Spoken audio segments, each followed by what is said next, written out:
All right, we are moving right along into our calculator section. Here we go.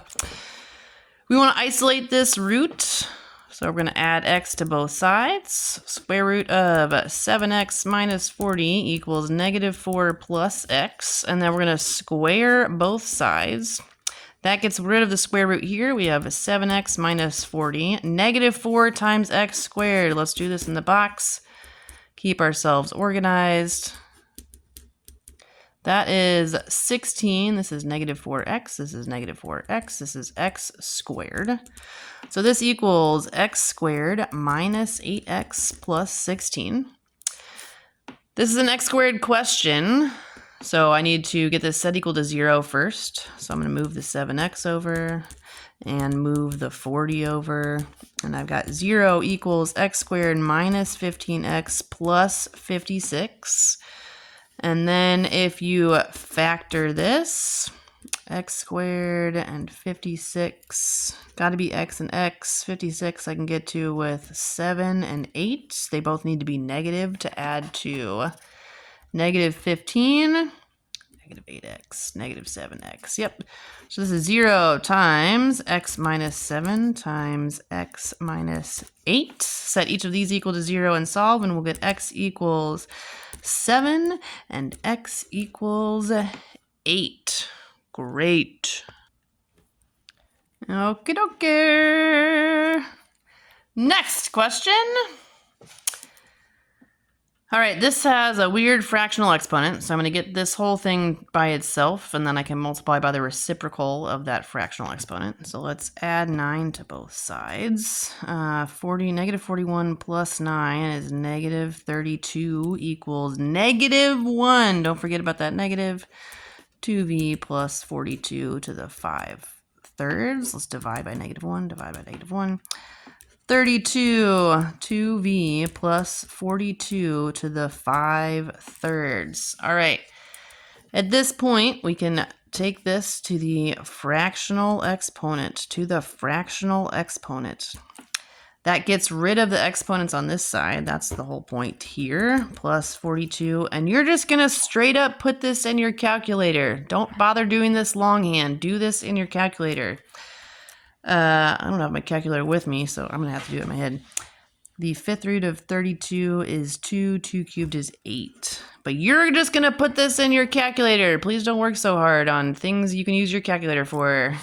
All right, then we're going to subtract 42, subtract 42. We'll have 2v equals 8 minus 42 is negative 34 divided by 2 divided by 2. V equals negative 17. Beautiful. Question number 3.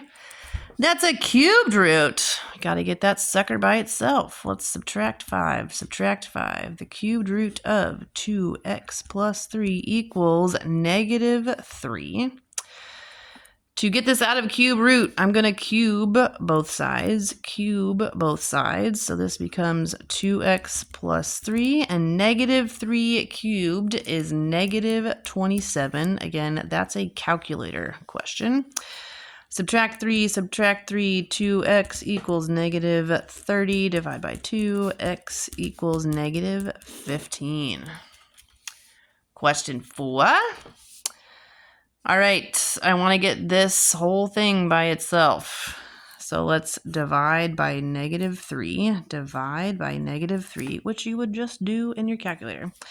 And you would get positive 1 over 512 equals 16 minus 3m to the negative 3 over 2.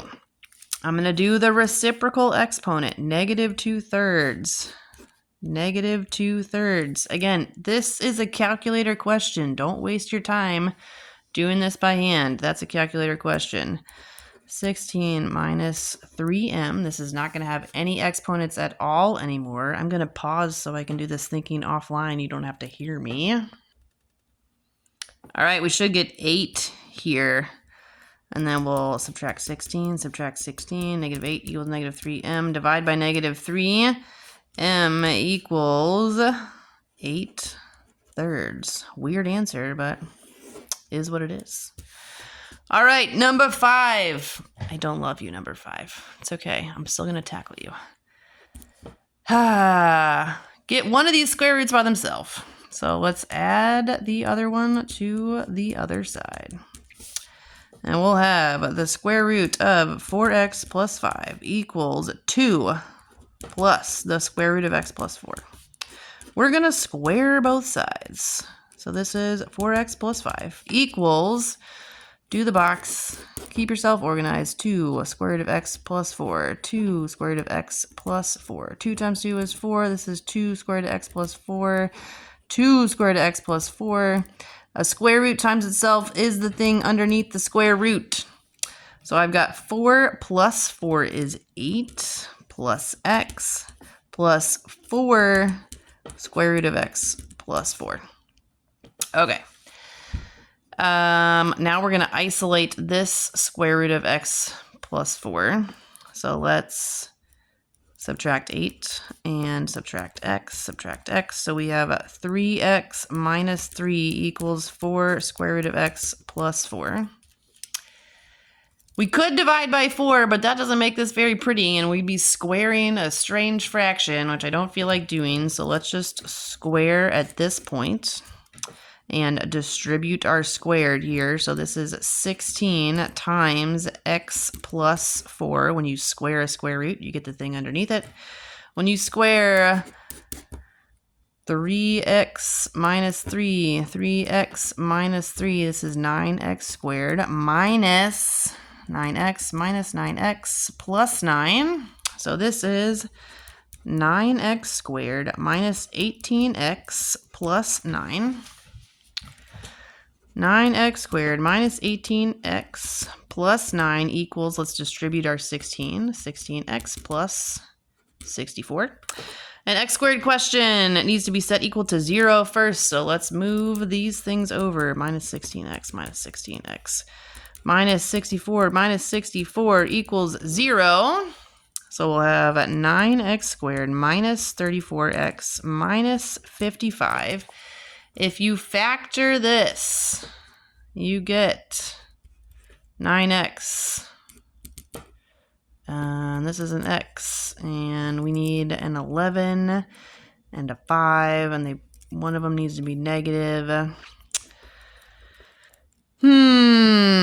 Minus 5 plus 11.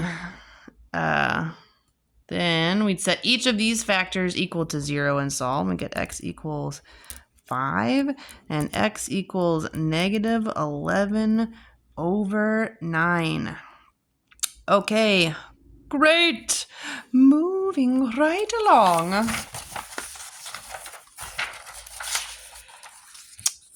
For the following function, identify any holes, vertical asymptotes, and x-intercepts. These numbers are gigantic, so let's make them smaller and take out GCFs if we can. Looks like 8 is going to go into all of the numerator. 8 times p squared plus 8p minus 20. And the bottom, I could take out a negative 2p, and get p squared plus 6p minus 40. All right, and then let's factor the top. The top's going to factor to 8 times p. I need a 20 or a 10 and a 2, I think. Yeah. P plus 10 and p minus 2. And then I've got negative 2p. And this is going to factor to p plus 10 and p minus 4. All right. Holes happen when we have factors that are the same on the top and the bottom. So we have a hole at, set that factor equal to 0, p plus 10 equals 0, p equals negative 10. We have a vertical asymptote at factors in the denominator that don't cancel. So we've got negative 2p equals 0. We've got a vertical asymptote at 0 and positive 4. And we have an x-intercept at factors in the numerator that don't cancel. Set that equal to 0 at p equals 2. Why did I not set that one equal to 0? Because it doesn't have a p, so I wouldn't be solving for any variable. All right, that's my answers there. Questions, not 3 through 5, clearly. It's 7 through 9. Questions 7 through 9 refer to the following situation. A polling company surveys a random sample of 207 farmers in Nebraska about their average time spent outdoors each week. They find that the mean time spent outdoors is 45.9 hours per week, and that the margin of error is 4.7. What is the largest population we can apply our results to? Oh, good question. They asked a random sample of farmers in Nebraska. So we can apply our results to all farmers in Nebraska. We can apply it to all the people that we took our sample from. Question 8. If we took a different random sample of 207 farmers, would the average time outdoors be exactly the same?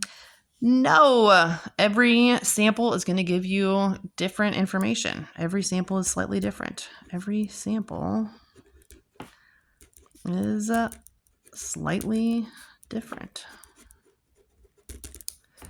And question 9, which could be the true mean time spent outdoors for the farmers? Circle all that apply. All right, so we had 45.9 hours with a margin of error of 4.7.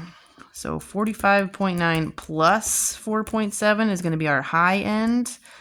That's going to be a 6 and a 1 and a 5 and a 5 is a 0. So 50.6 on the high end and 45.9 minus 4.7 on the low end. Going to be 0.2 is going to be 41. So anything in here would be a reasonable true mean. So 53 is too high. 50.2, that's within there.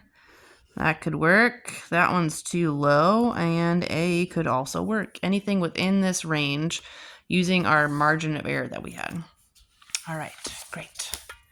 Question 10, use the graphs to answer the following question. Find the range of each graph. Range is